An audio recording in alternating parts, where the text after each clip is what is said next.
The first-class check-in counter at Chicago O'Hare was 30 feet away when Camille Thornton stopped walking. Her 17-month-old twins hung heavy in her arms. Olivia had finally stopped crying and was drooling peacefully against Camille's left shoulder. Nathan squirmed restlessly on her right hip, one small fist tangled in her unwashed hair. The diaper bag cut into her shoulder. Her back ached from carrying them both since the parking garage because the stroller was jammed and there was no time to fix it. But none of that mattered anymore, because standing at the counter, his back turned to her, was her husband Victor. Victor, who was supposed to be in Seattle at a tech conference. Victor, who had texted her that morning complaining about jet lag and back-to-back meetings. Victor, who she had not expected to see for another 4 days. Relief flooded through her chest. Maybe he had surprised her. Maybe he was coming home early. Maybe everything she'd been worrying about for months was just exhaustion and paranoia. She shifted Nathan's weight and started toward him. That is when she noticed a woman. Tall, blonde, a figure that belonged in magazines, wrapped in a cream-colored cashmere coat that probably cost more than Camille's entire wardrobe. She stood close to Victor, too close, laughing at something he said while her hand rested on his forearm with casual possession. Victor lifted the woman's Louis Vuitton luggage onto the scale, gently, carefully, the way he used to handle Camille's bags when they were dating, back when he treated her like something precious. Camille's feet stopped moving. The woman turned slightly, revealing her profile. Perfect bone structure, flawless makeup, a diamond pendant resting against her collarbone that Camille had never seen before, but somehow knew Victor had purchased. Victor's hand moved to the small of the woman's back. His fingers spread across the cashmere with the confidence of someone who had touched her many times before. Nathan let out a sharp cry, the sound cutting through the ambient noise of the terminal. Victor's head turned automatically. His eyes scanned the crowd, searching for the source of the sound, and then they found Camille. For 2 seconds, neither of them moved. Then something shifted in his expression. Not guilt, not shame. Something closer to irritation, like she was an inconvenience that had appeared at precisely the wrong moment. The blonde woman followed his gaze. Her green eyes moved from Camille's unwashed hair to her stained sweatshirt to the crying babies in her arms. Her lips curved into something that was not quite a smile. Assessment, that is what it was. She was measuring Camille and finding her lacking.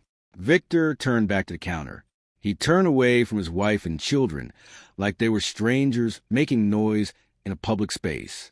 The blonde woman touched his arm again and said something Camille could not hear. Victor shook his head slightly, a dismissive gesture, and continued the check-in process. Camille stood frozen in the middle of Chicago O'Hare Airport, both twins now crying in harmony, while her husband pretended she did not exist. She found her voice. Victor. He stopped walking but did not turn around. Victor. Louder this time. Loud enough that other travelers started staring. Loud enough that the blonde woman tugged on his arm, clearly wanting to keep moving. When he finally turned to face her, his expression was cold in a way she had never seen in 7 years of marriage. Camille, what are you doing here? It was not a question. It was an accusation. I am taking the children to see my mother. She managed to keep her voice steady despite the trembling that had started in her hands. She has another round of chemotherapy starting Monday. I told you about it last week. Victor glanced at his watch. We should probably get going. Our flight boards soon. Our flight, not his flight. Their flight. Together. The blonde woman stepped forward, and Camille got her first clear look at her face. She was beautiful in a way that made Camille acutely aware of every pound she had not lost since the pregnancy, every night of sleep she had missed, every minute she had spent caring for her 2 infants instead of caring for herself. Victor, the woman said. Her voice was honey-sweet, with just a trace of impatience. We really should go through security. He nodded, then he looked at Camille one last time. Take care of yourself. And the kids. That was it. No explanation. No apology, no acknowledgement that he was standing with another woman in an airport where his wife could see him. He simply turned and walked away, guiding his mistress toward the first-class security line, his hand never leaving her back. He did not look back. Not once. Not even when Olivia's cries reached a pitch that made several nearby travelers cover their ears.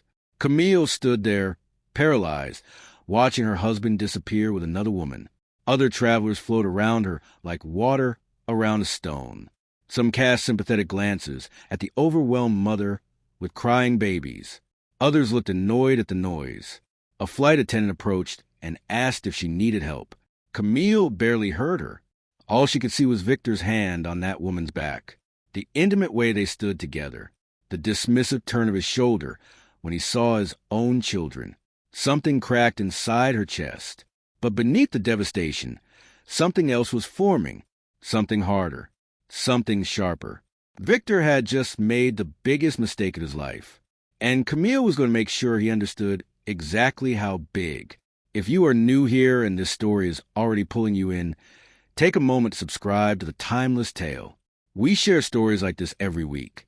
Stories about real people facing impossible moments and finding strength they never knew they had. The minutes that followed blurred together in Camille's memory. She missed her original flight to Milwaukee. There was no way she could have made it through security in time, not while managing 2 hysterical toddlers and her own quiet breakdown. She found a family restroom near her gate and locked herself inside, sitting on a closed toilet lid while the twins cried themselves out in their stroller. She cried too, silently at first, then in great heaving sobs that she muffled against a paper towel because she did not want anyone to hear. The fluorescent lights hummed overhead. The bathroom smelled like industrial cleaner and stale recycled air. And Camille Thornton's marriage ended right there, in a tiny room at Chicago O'Hare, surrounded by dirty diaper bags and the echoes of her children's wails. When the tears finally stopped, she sat very still and replayed the scene in her mind. The way Victor had lifted that woman's luggage with such care. The way she had touched his arm like it belonged to her. The way he had called Camille by her name, her actual name, like she was a distant acquaintance he was surprised to see. Take care of yourself. And the kids. Not our kids. The kids. Like they were her responsibility alone. Like he had already mentally divorced himself from them. How long had this been going on? The question echoed in her mind as she changed diapers and wiped tears and finally coaxed both twins into exhausted sleep. She managed to book the next flight to Milwaukee, a red-eye that would get her to her mother's house well past midnight. Then she sat in the terminal, watching planes take off through the massive windows, and tried to pinpoint when her marriage had started to die. The signs had been there. She knew that now. The late nights Victor claimed were necessary for the company's growth. The weekend conferences that seemed to multiply. The way he had stopped touching her after the twins were born, stopped asking about her day, stopped looking at her like she was a woman he had fallen in love with. She had made excuses. So many excuses. He is under pressure. The company is expanding. New parenthood is hard on everyone. We just need to get through this rough patch. But sitting in that airport terminal, watching darkness fall over the runways, Camille realized there was no rough patch to get through. Victor had already left their marriage. He had left it months ago, maybe longer. She had just been too tired and too trusting to notice. Her phone buzzed with a text message. Victor, hope you made it to your mom safely. Conference is going well. Miss you. The casual tone made Camille want to throw her phone across the terminal. Miss you. He missed her while checking into a hotel with another woman, while flying first class to some romantic destination with a blonde in cashmere and diamonds. She stared at the message for a long time. Then she typed back, "We need to talk when you get home." His response came immediately. "Sure, when I'm back." No timeline, no concern, no acknowledgement that anything was wrong. That is when it truly hit her. Victor was not conflicted about the affair. He was not struggling with guilt or torn between 2 women. He had already made his choice. And it was not her. The flight to Milwaukee was half empty, which meant Camille had room to spread out with the twins. Nathan slept fitfully in her lap, while Olivia sprawled across the adjacent seat, one tiny hand curled around Camille's finger. The cabin was dark and quiet, and Camille spent the entire flight staring out the window at nothing. Grace Thornton was waiting at the arrivals area despite the late hour. She looked smaller than Camille remembered, frilier, the cancer treatment taking visible toll on her once robust frame. but her eyes were sharp as ever, and they saw immediately that something was wrong. "Baby girl." Grace's voice was soft as she took Olivia from Camille's arms. "You look like someone just ripped your heart out." Camille's composure, carefully maintained since the airport bathroom breakdown, crumbled at her mother's words. "I saw Victor at O'Hare with another woman." Grace's expression tightened, but she did not look surprised. That was somehow worse than shock would have been. "Let's get these babies home first. Then we will talk." The drive to Grace's modest split level in a quiet Milwaukee suburb took 20 minutes. By the time they arrived, both twins were deeply asleep, and Camille's eyes burned with exhaustion. But sleep felt impossible. Her mind kept cycling to the same images, the same questions, the same devastating realization that her life was not what she had believed it to be. Grace settled the twins in the spare bedroom, then returned to find Camille sitting at the kitchen table where she had done homework as a child. The same table where she had announced her engagement to Victor 7 years ago. The same table where Grace had hugged her and said she hoped Camille knew what she was doing. "I wondered when you would figure out." Grace poured 2 cups of chamomile tea and sat down across from her daughter. "I suspected something was wrong months ago." "You knew."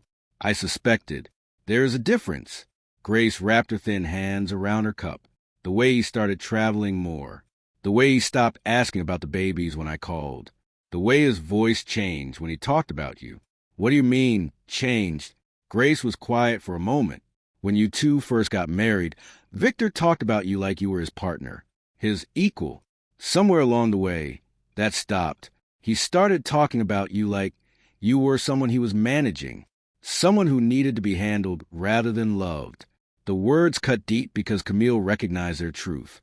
She had felt that shift, but had not known how to name it. The way Victor's tone had become patient rather than passionate. The way he explained things to her now instead of discussing them with her.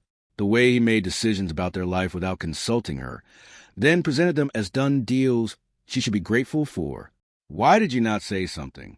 "Because you are my daughter, not my child." Grace reached across the table and squeezed Camille's hand. "You are a grown woman who made her own choices. It was not my place to interfere in your marriage based on suspicions I could not prove. But you were right. I wish I was not." Grace's eyes glistened. "I wish I was a paranoid old woman, seeing problems where there were none." "But Camille, that man at the airport, the one who walked away from you and your children without a second glance, that is not the man you married. Something changed in him. Or maybe something was always there that you could not see." They talked until nearly 3 in the morning. Grace listened as Camille described the past 2 years, the slow erosion of intimacy, the increasing distance, the way Victor seemed to view the twins as obstacles rather than blessings. By the end, Camille felt wrung out and hollow, but also strangely clear-headed. "What are you going to do?" Grace asked finally. "I do not know." The admission felt heavy. "I thought I would try to save my marriage. But Mom," the way he looked at me at that airport, like I was nobody, like I was in his way. "That is not something you come back from." Grace nodded slowly. "Then you need to protect yourself. And those children." "How?" "The same way you do everything else worth doing. With planning, with patience, and with people who know more than you do." Grace stood and retrieved a business card from the magnetic strip on her refrigerator. "Diane Patterson. She is the wife of Dr. Chun, my oncologist colleague, one of the best divorce attorneys in the Midwest. She specializes in cases where there is significant money involved."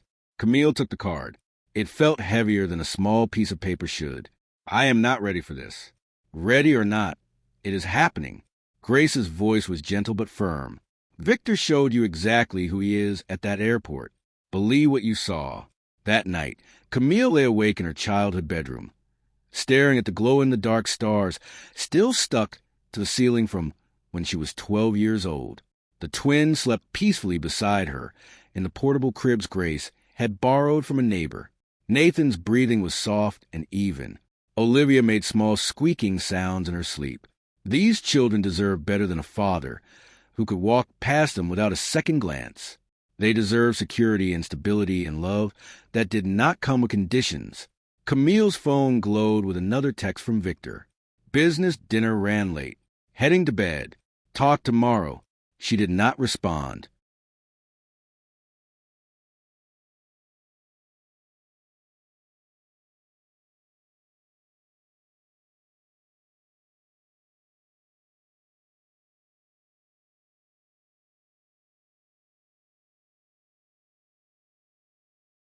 In the morning, she would call Diane Patterson. In the morning, she would start learning what her rights were and what Victor was trying to take from her. But tonight she grieved, not just for her marriage, but for the man she thought she had married, for the father she thought her children had, for the life she thought they were building together. Victor had made his choice at that airport. Now it was time for Camille to make hers. To understand how Camille ended up standing in that airport with crying twins and a shattered heart, you have to go back 7 years. Back then, she was Camille Rivera, a 28-year-old financial analyst at one of Chicago's most prestigious investment firms. She had clawed her way up from a working-class Milwaukee neighborhood through scholarships and relentless work. Her specialty was identifying undervalued companies with high growth potential, and she was very, very good at her job. Victor Thornton walked into her office on a Tuesday afternoon in March. He was 31, handsome in a slightly disheveled way, with dark hair that curled over his collar and eyes that seemed to see right through people. He had a tech startup called Vertex Solutions that had burned through its seed funding and was desperately seeking a second round of investment. Every major firm in the city had passed on him. Camille should have passed on him too. His financials were a mess. His business plan was ambitious to the point of recklessness. His projected growth numbers were optimistic at best, delusional at worst. But there was something about the way he talked about his company, something passionate and slightly obsessive that reminded Camille of herself. He believed in what he was building with an intensity that was either visionary or insane, and Camille had always been drawn to people who refused to accept limitations. She recommended her firm invest $2 million in Vertex Solutions. They declined. Victor was too risky, they said, too unproven. So Camille did something she had never done before. She invested her own money, $300,000, her entire savings, every penny she had scraped together since graduating college. She gave it to Victor Thornton because she believed in his vision when no one else did. That was the beginning. Victor was grateful, then impressed, then infatuated. He pursued her with the same intensity he brought to his business, showing up at her office with flowers, calling her at midnight just to talk through ideas, making her feel like she was the most brilliant woman he had ever met. They were married 11 months later. For the first few years, things were good, better than good. Victor's company took off, thanks largely to a software platform that Camille had helped him develop. She had spotted a flaw in his original business model and proposed a pivot that transformed Vertex from a struggling startup into a genuine player in the tech industry. Victor called her his secret weapon, his lucky charm, his partner in everything. When did that change? Camille had spent many sleepless nights trying to pinpoint the moment, and she always came back to the same turning point. The twins. She had wanted children for years, but Victor kept saying the timing was not right. The company was at a critical stage. They needed to focus on growth. Maybe next year. Finally, when Camille was 33 and increasingly aware of biological realities, Victor agreed. She got pregnant almost immediately with twins. Victor seemed happy at first, bringing home baby books and debating names and planning the nursery with the same enthusiasm he brought to product launches. But the pregnancy was difficult. Camille was exhausted and nauseated for months. She had to step back from her consulting role at Vertex because she simply could not keep up with the demands of the job while growing 2 humans. Victor told her not to worry. "Take care of yourself," he said. "The company is doing fine." But something shifted when she stopped being present at board meetings and strategy sessions. Victor stopped consulting her about major decisions. He hired new executives without asking her opinion. He restructured the company's finances in ways she did not fully understand because she was too tired to pay attention and trusted him to handle it. After the twins were born, things got worse. Camille was drowning in the chaos of new motherhood. 2 babies, 2 sets of needs. 2 mouths crying at 3 a.m. while Victor slept soundly beside her or did not come home at all because he was working late again. She gained weight during pregnancy and had no time or energy to lose it. Her hair fell out in clumps from the hormonal changes. She wore the same stained sweatpants for days at a time because getting dressed felt like an insurmountable challenge. Victor started looking at her differently, not with disgust. Exactly. Something worse. Disinterest, like she had become part of the furniture. Something he had to maintain, but did not particularly want. He criticized her appearance with comments that were technically helpful but felt like knives. You should really try to get to the gym. You will feel better. Maybe a haircut would lift your spirits. Have you thought about hiring a personal trainer? He stopped initiating intimacy. When Camille tried, he claimed exhaustion or stress or a headache. He started traveling more. Conferences in San Francisco, meetings in New York, investor relations trips to Miami. Always necessary, always unavoidable, always taking him further and further from the life they had built together. And Camille, exhausted and overwhelmed and desperate to believe that things would get better, made excuses for all of it. He is under so much pressure. The company is his whole life. Once things stabilize, he will come back to us. He will remember why he married me. But Victor never came back. And standing in that airport, watching him walk away with another woman, Camille finally understood that he was never going to. The worst part was the investment. Not just the $300,000 she had given him at the beginning, though that was significant. It was everything she had poured into his company since then, the ideas she had contributed, the connections she had leveraged, the career she had sacrificed to support his vision. Camille had given Victor Thornton everything she had, and he had taken it all without ever really seeing her at all. Diane Patterson's law office occupied the 5th floor of a historic building in downtown Milwaukee. It was elegant without being ostentatious, all dark wood and leather chairs and windows overlooking the city Camille had grown up in. Diane herself was not what Camille expected. She had imagined a shark in a power suit, someone aggressive and intimidating. Instead, she found a woman in her late 50s with kind eyes and gray-streaked hair pulled back in a simple bun.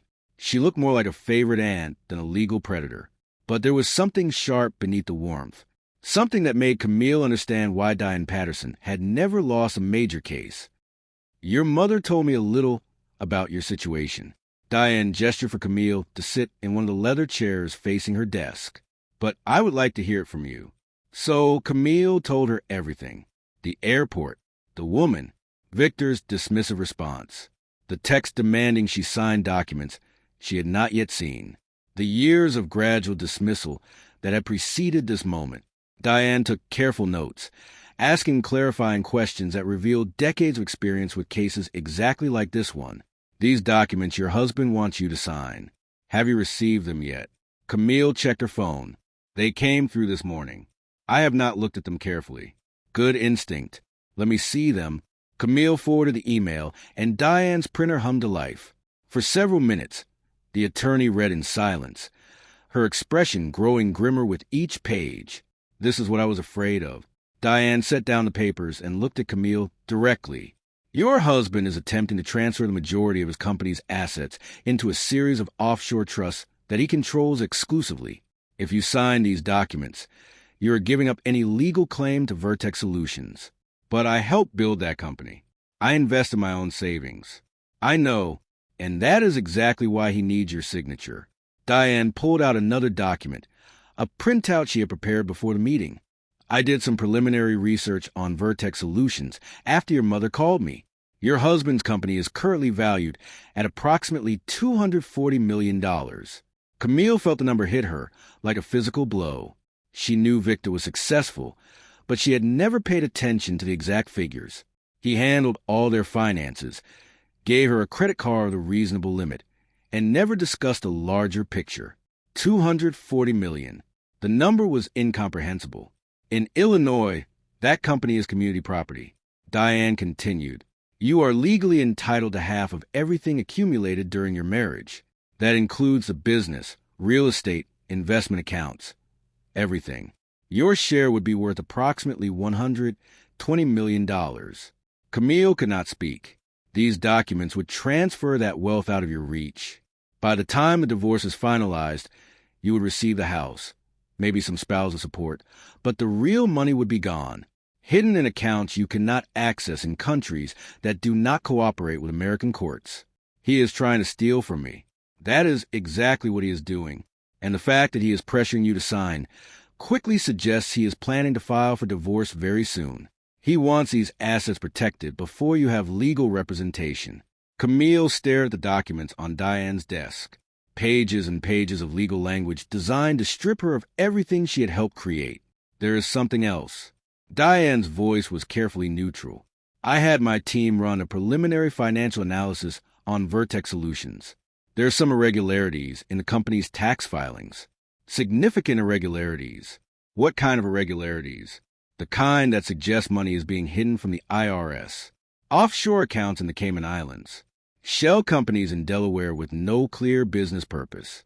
Revenue that appears on internal documents, but not on federal filings. The room seemed to spin around Camille. You are telling me my husband is committing tax fraud. I am telling you there are red flags that warrant further investigation. If what I am seeing is accurate, Victor Thornton has been systematically hiding assets and income for at least 2 years, possibly longer. Camille thought about the man she had married, the passionate entrepreneur who talked about integrity and building something that would last, the man who used to say that success meant nothing if you could not look at yourself in the mirror. That man had become someone who had money in offshore accounts and cheated on his wife and tried to steal from his own children.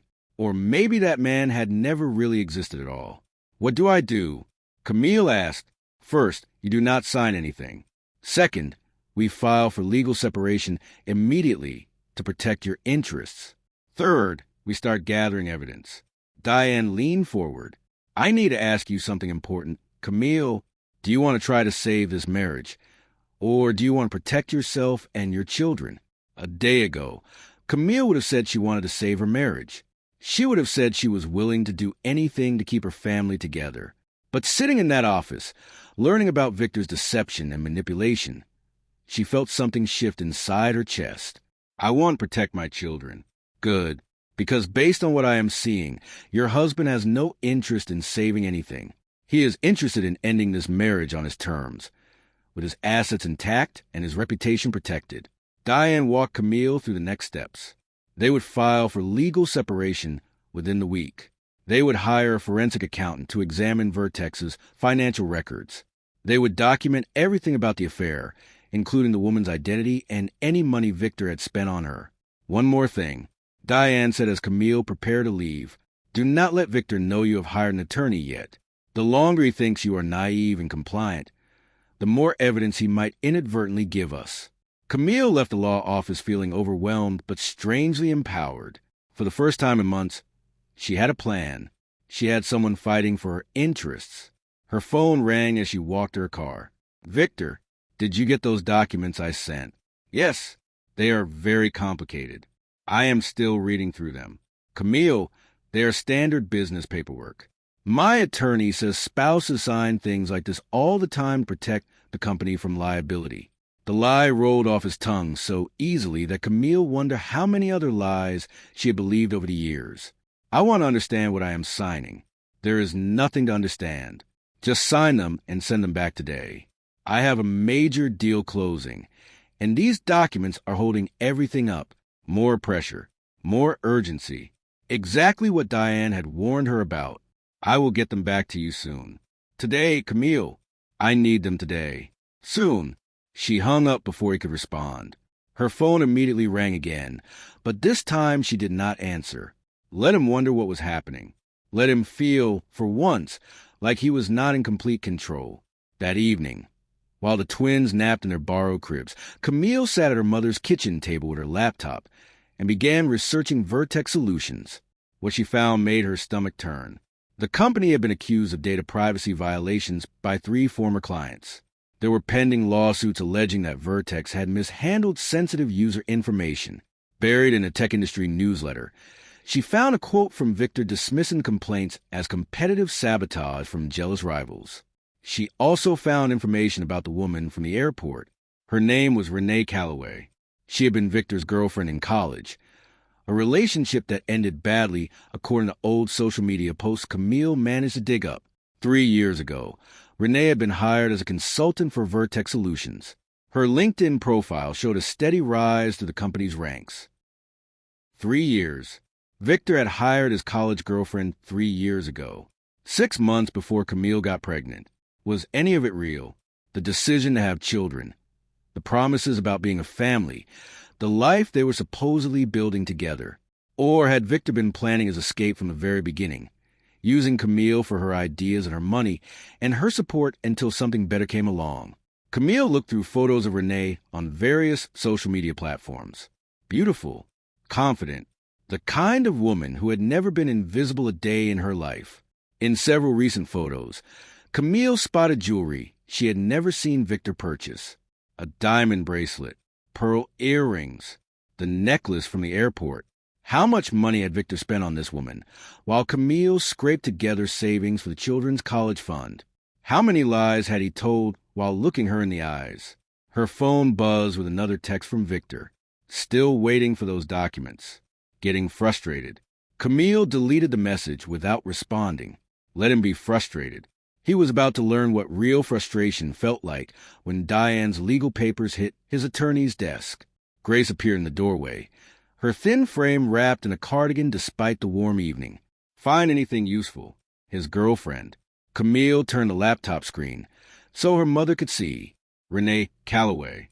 He hired her 3 years ago, before the twins, before any of this.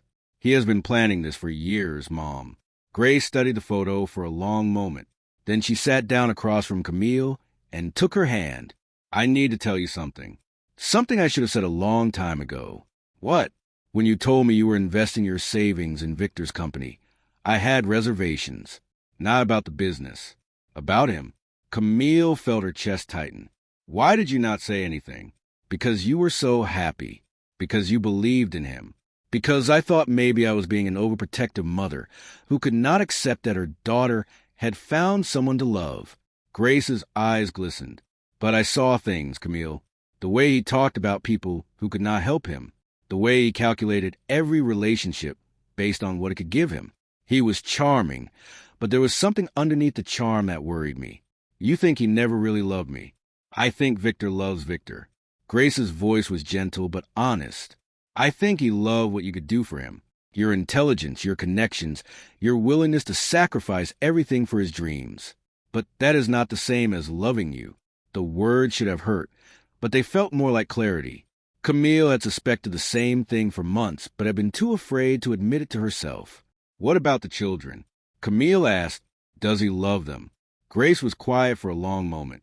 I think Victor sees the children the same way he sees everything else in his life, as reflections of himself.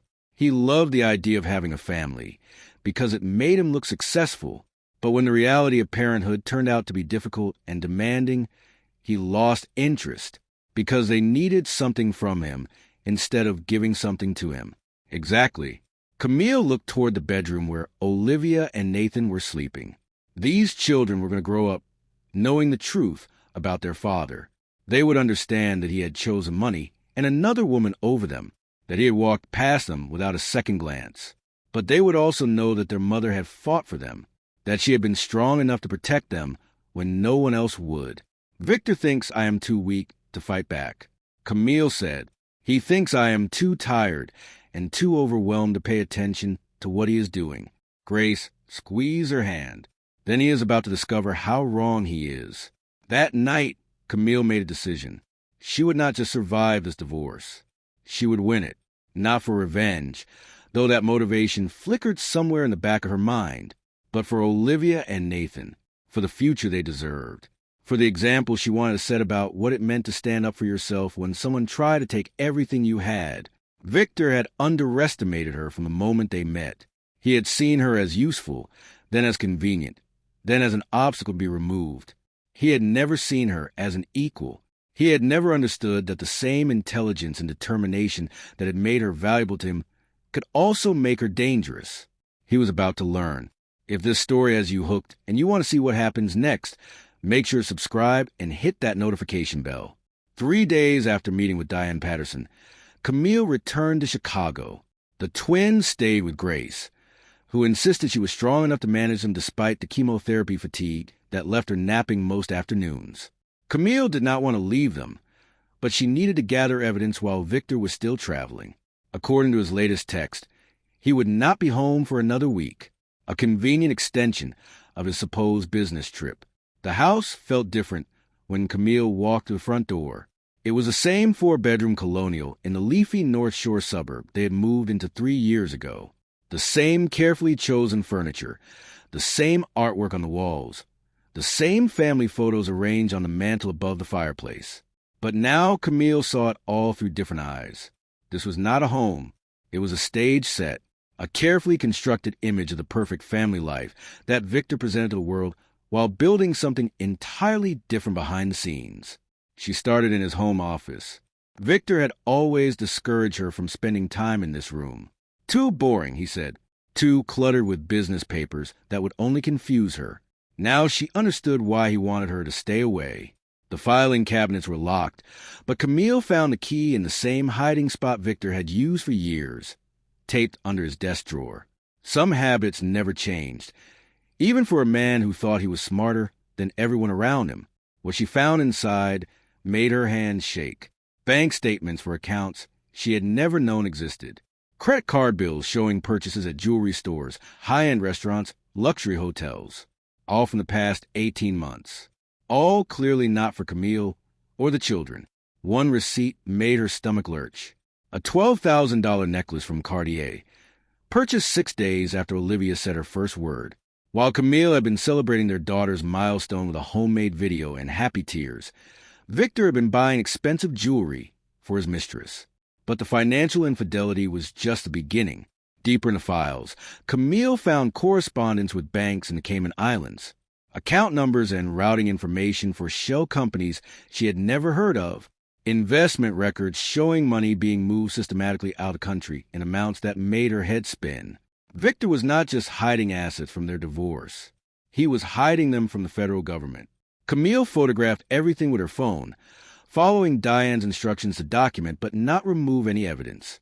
Page after page of financial records that told the story of a man who had been planning his escape for years while pretending to be a devoted husband and father.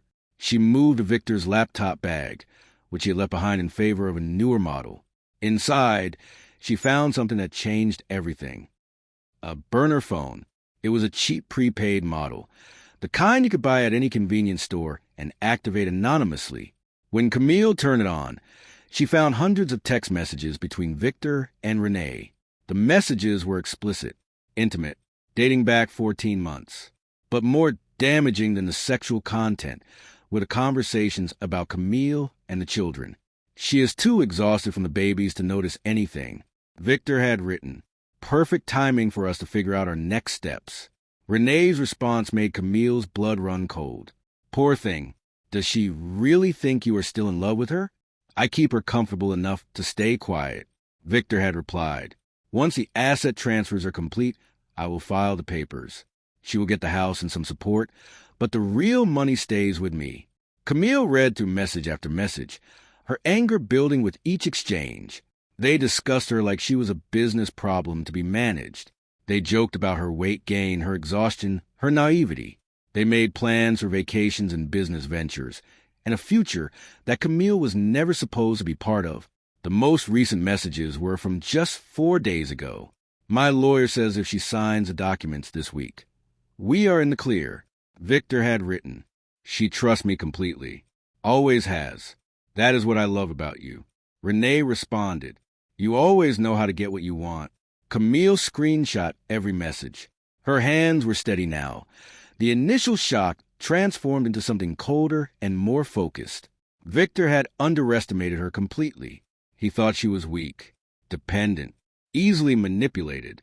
He was about to learn how wrong he was. Her phone buzzed with a text from an unknown number. "Stop digging or you'll regret it." Camille stared at the message. Victor was having her watched. Or Renee was. Someone knew she was in the house, going through files, uncovering secrets. The threat should have scared her. Instead, it made her more determined. She photographed the threatening message and added it to her evidence file. Then she continued her search. In the back of Victor's closet, behind a stack of old business magazines. She found a folder labeled personal.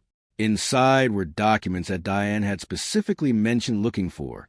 Prenuptial agreement drafts. Not from their marriage, but for a new one. Victor had been consulting with a family law attorney about how to structure a prenuptial agreement with Renee that would protect his assets in case their relationship also failed. He was already planning for the end of his next marriage before he had even ended this one. The discovery should have hurt. Instead, it felt like confirmation. Victor did not love anyone but himself. He used people until they had nothing left to give, then discarded them and moved on to the next source of supply. Camille had been useful to him once. Now she was inconvenient. Renee would learn the same lesson eventually, but that was not Camille's problem. Her only concern now was protecting her children and taking back what Victor had stolen from her. The legal papers hit Victor's attorney's office at 9 o'clock on a Tuesday morning. By 9:45, Camille's phone was ringing. She was back in Milwaukee by then, sitting on her mother's porch while the twins played in the fenced backyard. Grace dozed in a rocking chair nearby, her breathing shallow but steady. The autumn leaves were just starting to turn, painting the neighborhood in shades of gold and red. Camille let Victor's call go to voicemail. He called again, and again, and again. Finally, on the seventh attempt, she answered. "What the hell do you think you are doing?" Victor's voice was raw with rage. Gone was the smooth, controlled tone he usually used with her. This was something primal. The fury of a man who had lost control of a situation he thought he had perfectly managed. "I am protecting myself and our children." Protecting yourself from what? From your husband who has given you everything. Everything. Camille kept her voice calm, which seemed to infuriate him more. "You mean the offshore accounts in the Cayman Islands? The shell companies hiding money from the IRS? The 14 months of messages with Renee discussing how to steal from me?" Silence. "Did you really think I would not find out, Victor? Did you really think I was too stupid to notice what you were doing? You went through my private files." His voice had changed, colder now, calculating. "That is a violation of my privacy. My attorney will have those documents thrown out. Your private files in our shared home. The home office and house I own half of, filled with records of the business I helped build." Camille's heart was pounding, but her words stayed steady. "Those documents are not going anywhere except to my legal team and possibly the SEC. Another long silence. Camille listened to me. Victor's tone shifted again, softer now, almost pleading. "You are making a mistake. You are being emotional about something you do not fully understand. Let me come home and we can talk about this like adults. Like the adults who were planning to leave me with nothing while you ran off with your college girlfriend? I do not think so. That is not what was happening. Renee is a business associate. The trip to the airport was a coincidence." The lies rolled off his tongue so easily that Camille marveled at how she had ever believed anything he said. "I read the messages, Victor. All of them. The ones where you joke about how tired and naive I am. The ones where you discuss how much money you can hide before I notice. The ones where you call me a problem to be managed. Those messages are out of context. You are misinterpreting them. Then explain them to me. Explain the $12,000 necklace you bought Renee 6 days after Olivia said her first word. Explain the apartment you have been renting in Miami for the past year. Explain why you need my signature on documents that would transfer $200 million out of my reach." Victor did not respond. The silence stretched between them, filled with everything he could not say. Finally, he spoke. "What do you want, Camille?" "I want what is fair. Half the company I helped build. Security for our children. And I want to never hear you call me naive again. You are going to destroy everything I have worked for." "No, Victor. You destroyed it yourself. When you chose Renee over your family. When you started hiding money instead of being honest. When you looked at your own children in that airport and pretended they did not exist." His breathing was audible through the phone. "This is not over. Camille, you do not know who you are dealing with. I know exactly who I am dealing with. I have spent the last week learning everything about you that I was too trusting to see before. And Victor, I need to ask you something." She paused. "Did you ever love me? At all? Or was I always just useful to you?" The silence that followed was the loudest thing she had ever heard. He did not answer. He did not deny it. He did not reassure her. He simply hung up. And in that silence, Camille finally understood. The man she had loved for 7 years, the man she had given everything to, the man whose children she had carried and raised and sacrificed for, had never really existed. Victor Thornton was a performance, a charming facade designed to extract maximum value from whoever was foolish enough to believe in him. Camille had been foolish for a very long time, but not anymore. If you have been following this story, you know that Camille's journey is just beginning. What comes next will surprise you in ways you might not expect. Before we continue, take a moment to like this video and subscribe to The Timeless Tale. We share stories like this every week. Stories about people who find their strength in the moments when everything falls apart. The name Marcus Webb appeared in Victor's files multiple times. He had been Vertex Solutions' chief financial officer for 4 years before resigning 18 months ago. The official reason was personal matters, but the timing coincided almost exactly with when Victor started hiding assets and conducting his affair. Camille found Marcus through LinkedIn and sent him a message explaining who she was and asking if they could meet. His response came within hours. "I wonder when someone would connect the dots. I can meet you tomorrow." They sat across from each other at a quiet restaurant in downtown Chicago, far from the tech circles where either of them might be recognized. Marcus was in his late 40s, with graying temples and the weary expression of someone carrying knowledge he wished he did not have. "I left because I discovered what Victor was really doing." Marcus spoke quietly, glancing around to make sure no one was listening. The offshore accounts, the falsified revenue reports, the investor projections that had no basis in reality. How bad is it? Bad enough that I could not be part of it anymore. Marcus stirred his coffee without drinking it. Victor is brilliant at making people believe in him. That is his greatest skill. But the company's actual performance does not match what he tells investors. He has been cooking the books for at least 3 years. 3 years, since before the twins were born. I tried to confront him about it. Marcus continued. He told me I was being naive, that everyone in the industry does similar things, that the projections would become reality once the next round of funding came through. But they did not. No, they got worse. And when I realized Victor was also hiding personal assets in the same offshore accounts he was using to deceive investors, I knew I had to leave before I became legally complicit. Camille processed this information. Victor's crimes were not just against her. They were against the investors who had trusted him, the employees who depended on the company, the entire structure of honesty that business was supposed to be built on. "Why did you not report him?" Marcus looked away. "Because I was afraid. Victor is very good at making problems disappear.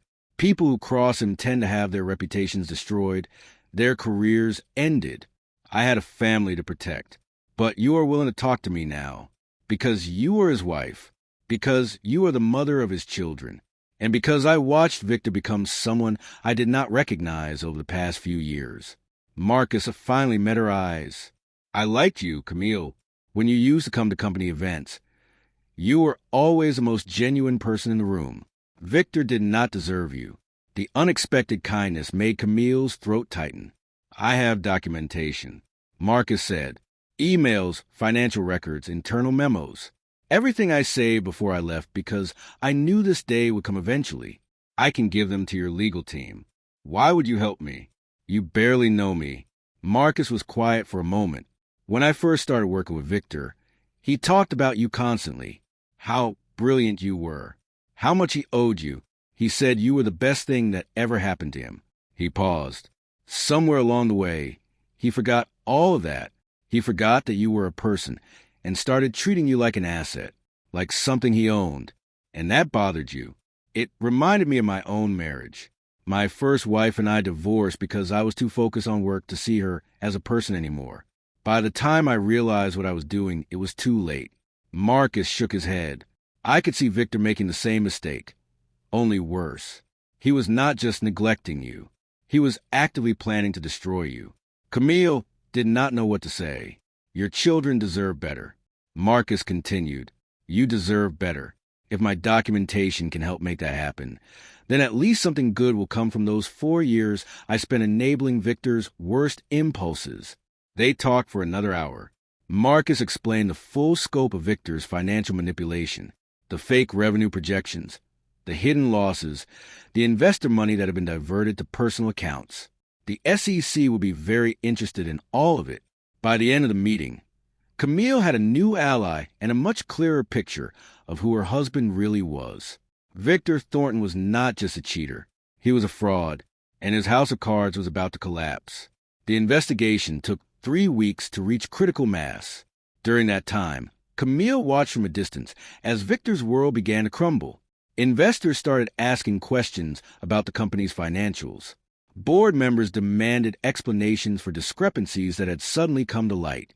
Former employees who had suspected wrongdoing began coming forward, emboldened by whispers that someone was finally holding Victor accountable.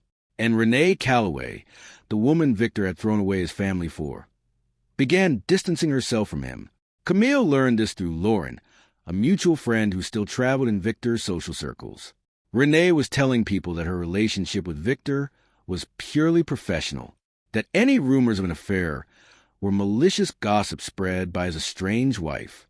The same woman who had looked at Camille with such calculating assessment at the airport was now denying Victor had ever meant anything to her. Rats and sinking ships, Camille thought.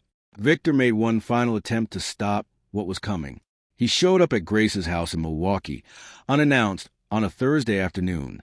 Camille was in the kitchen preparing lunch for the twins when she heard his car in the driveway. Her first instinct was fear. Her second was anger.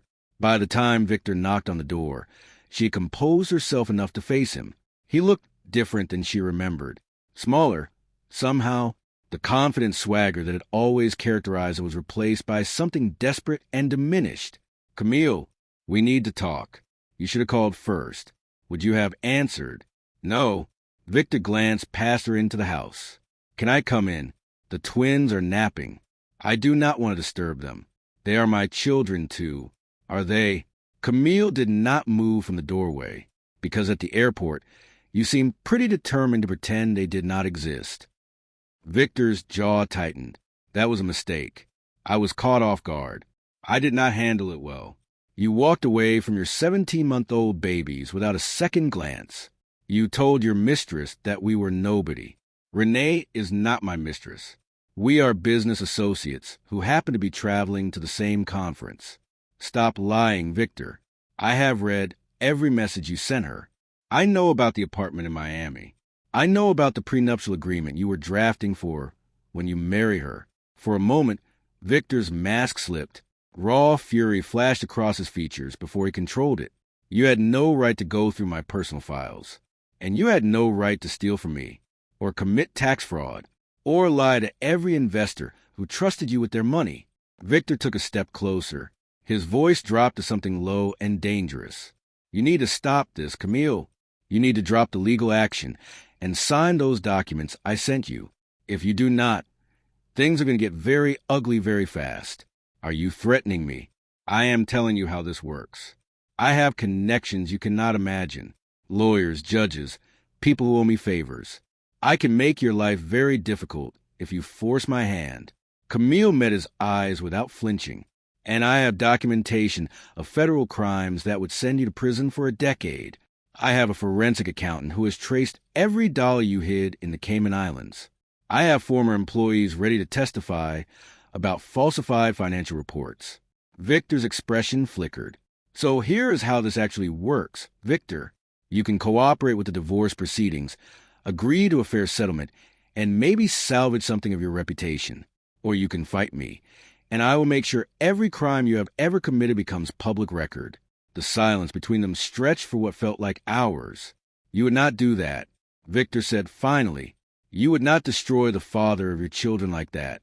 Camille thought about the messages she had read, the contempt Victor had shown for her, the way he had joked with Renee about how easy she was to manipulate. "You stopped being the father of my children when you chose your money and your mistress over them. I am simply making sure they are protected from a man who never deserved them in the first place." Victor stared at her like he was seeing someone he did not recognize. "Who are you?" He asked quietly, "This is not the woman I married." "You are right." Camille stepped back and began closing the door. "The woman you married trusted you completely. She is gone, and you are the one who killed her." She closed the door in his face and locked it. Through the window, she watched him stand on the porch for a long moment, his fists clenching and unclenching at his sides. Then he turned and walked back to his car. He did not look back, and Camille realized with a clarity that felt like emerging from a fog that she had stopped loving him somewhere between reading those messages and watching him try to threaten her into submission. The man she had married was a fiction. The man standing in her mother's driveway was a stranger, and she was finally free of him. 2 weeks later, Grace's health took a sharp turn for the worse. The chemotherapy that had been holding her cancer at bay stopped working. The doctors gave her weeks, maybe less. Camille moved into her mother's house permanently, arranging the twins in the room next to Grace, so she could hear them playing during the day. The sound of grandchildren laughing, Grace said one afternoon, is the best medicine there is. They talked more during those final weeks than they had in years. Long conversations about Camille's childhood, about Grace's own marriage to Camille's father who had died when Camille was 12, about the choices that shape a life and the courage it takes to change direction. "I need to tell you something," Grace said one evening. They were sitting on the porch, watching the sunset paint the sky in shades of orange and pink. The twins were inside with a neighbor who had come to help. "Something I should have said years ago." "What is it?" "When you married Victor, I kept my doubts to myself. I told myself you were an adult, that you knew what you were doing, that it was not my place to interfere." Grace's voice was steady despite her weakness. "But I watched you disappear over the years. The confident daughter I raised became smaller and smaller, always adjusting herself to fit into Victor's vision of what a wife should be." Camille felt tears prick her eyes. "I should have said something," Grace continued. "I should have asked you if you were happy instead of assuming that you would tell me if you were not. I should have reminded you that your worth was never dependent on being useful to a man who could not see you clearly." "Mom, you could not have known." "I did know. That is the worst part. I knew something was wrong, and I stayed silent because I did not want to be the interfering mother who could not let her daughter make her own choices." Grace reached over and took Camille's hand. "Learn from my mistake. When you see someone you love walking toward pain, do not stay silent. Speak up, even if they are not ready to hear it. At least they will know they are not alone." Camille could not speak through the tightness in her throat. "There is something else." Grace squeezed her hand. "The difference between loving someone and losing yourself in them. You lost yourself in Victor, baby. You gave away pieces of who you were until there was nothing left except what he wanted you to be. I know, but you found yourself again. These past few weeks, watching you fight for your children and your future, I have seen my daughter come back to life." Grace's eyes glistened. "That is the woman I raised. That is the woman you were always meant to be." Camille leaned over and rested her head on her mother's shoulder, the way she had done as a child when the world felt too big and too frightening. "I am scared, Mom. I am scared of doing this alone." "You are not alone. You have the twins. You have friends who love you. And you have me, even when I am gone." Grace stroked Camille's hair with trembling fingers. "Everything I taught you, everything I showed you about strength and persistence and refusing to be small, that lives inside you now. Whenever you need me, just look for me there." They sat together until the stars came out, watching the day end and knowing that these moments were precious beyond measure. Grace died on a Sunday morning 3 weeks later. Camille was holding her hand when it happened. The hospice nurse had warned her that the end was near, that Grace's breathing had become shallow and irregular during the night. So Camille had sat beside her mother's bed since before dawn, talking softly about nothing important, just wanting Grace to hear a familiar voice as she made her final journey. At 7:32 in the morning, Grace opened her eyes one last time. "My beautiful girl," she whispered, "I am so proud of you." Then she closed her eyes and was gone. Camille sat with her mother's body for a long time afterward, holding the hand that was growing cold.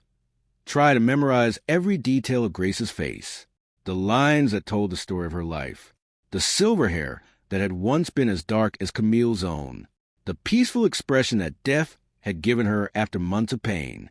"Thank you," Camille whispered, "for everything, for never giving up on me, for teaching me how to fight."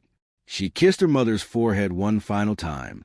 Then she went to tell her children that their grandmother was gone. The funeral was small and beautiful, exactly as Grace had wanted. Victor did not attend, which was for the best, but he sent flowers with a card that said he was sorry for her loss. Camille threw the flowers away without reading the card twice. Some gestures came too late to mean anything. In the weeks that followed, Camille threw herself into the legal proceedings with renewed focus. Grace's death had clarified something important. Life was short. Time was precious. And Camille refused to spend another moment being victimized by a man who had never deserved her. The settlement negotiations were brutal but effective. Victor, facing potential criminal charges from the SEC investigation, was forced to cooperate with regulators in exchange for avoiding prosecution. His reputation in the tech industry was destroyed. Investors who had trusted him fled. Board members resigned in disgust. The company he had built on lies and manipulation teetered on the edge of collapse. In the divorce proceedings, Camille received 60% of the remaining assets, primary custody of the twins, the house in Chicago, which she promptly sold, and a public acknowledgement from Victor that her contributions to Vertex Solutions had been instrumental in its early success. It was not everything she deserved, but it was enough. Renee Calloway disappeared from Victor's life the moment his wealth became uncertain. According to mutual friends, she had already moved on to a new target, a venture capitalist with a more stable fortune and a less complicated personal life. Victor called Camille once, a month after the divorce was finalized. "I made mistakes," he said.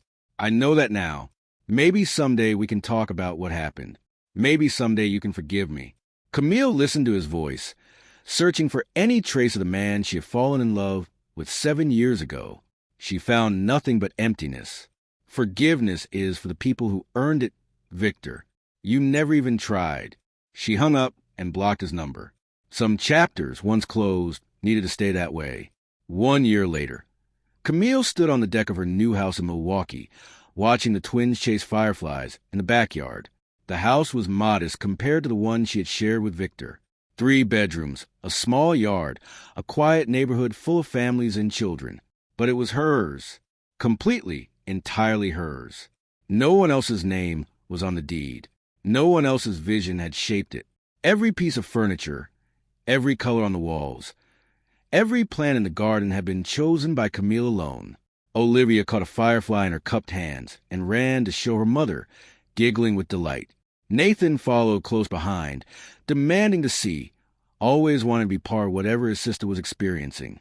They were almost 3 years old now, strong and healthy, and completely unaware of the storm that had reshaped their family before they were old enough to remember. They knew their father from occasional video calls that grew less frequent as the months passed. They knew their grandmother from photographs and stories that Camille told them every night before bed. And they knew their mother as the woman who was always there, who never disappeared, who held them when they were scared and cheered for them when they were brave and loved them with a fierceness that sometimes surprised even Camille herself. She had gone back to work 6 months ago, not to the high-pressure investment world she had left behind, but to something new, a consulting practice that helped women protect their financial interests during divorce proceedings.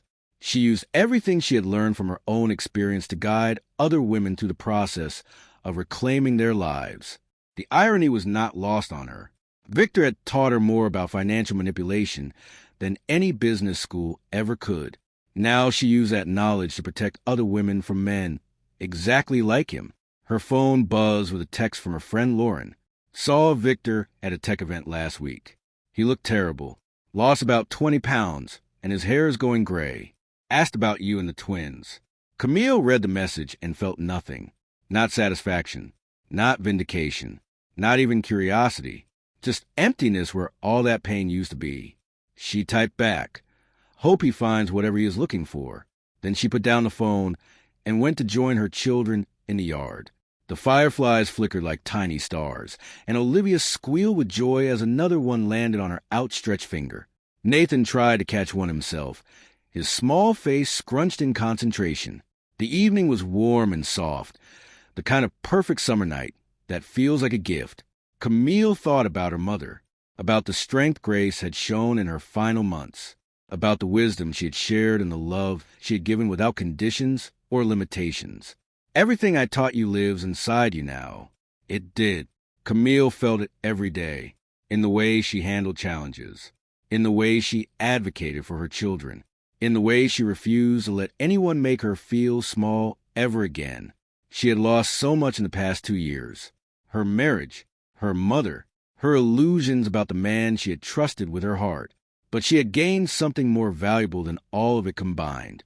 She had gained herself.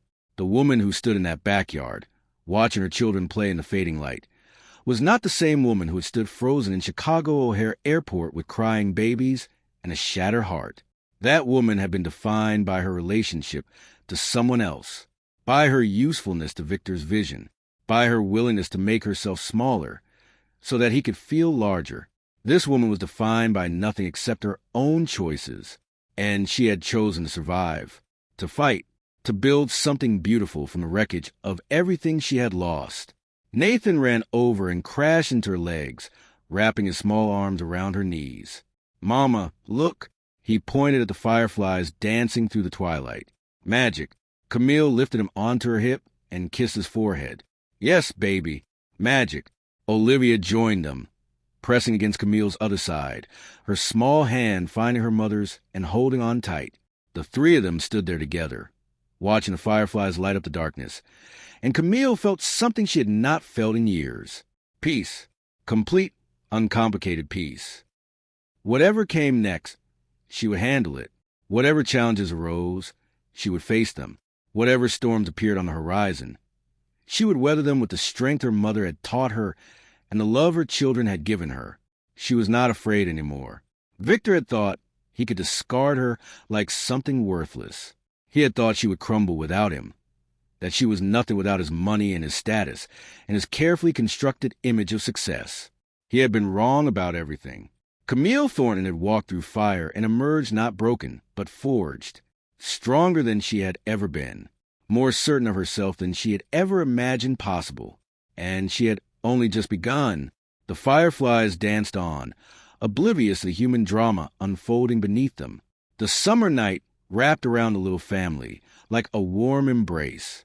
And somewhere, far away, a man who had once had everything sat alone with the consequences of choices he could never take back. But that was not Camille's story anymore. Her story was right here, in a modest house in Milwaukee, with 2 beautiful children who would grow up knowing what it meant to be loved unconditionally, with a career that helped other women find their strength, with a future that belonged entirely to her. She had been a millionaire's wife. Now she was something far more valuable. She was herself, and that was worth more than all the money Victor had ever hidden in his offshore accounts. "Let me carry your bags," Olivia said suddenly, reaching for the small purse Camille had set down on the deck railing, like Daddy did for that lady. Camille's breath caught in her throat. The twins had been so young that day at the airport. She had not thought they remembered anything. But children saw more than adults realized. They absorbed moments that seemed insignificant. They carried memories they could not articulate, but somehow still held on to. Camille knelt down so she was at eye level with her daughter. "You do not need to carry anyone's bags, sweetheart. You just need to be yourself. That is always enough." Olivia considered this with the serious expression she had inherited from her grandmother. "Okay, Mama." Then she ran off to chase more fireflies, the moment passing as quickly as it had come. But Camille stayed kneeling for a moment longer, watching her children play, thinking about the woman she used to be and the woman she had become. The airport felt like a lifetime ago. In many ways, it was that woman, the one standing frozen with crying babies while her husband walked away, had died that day.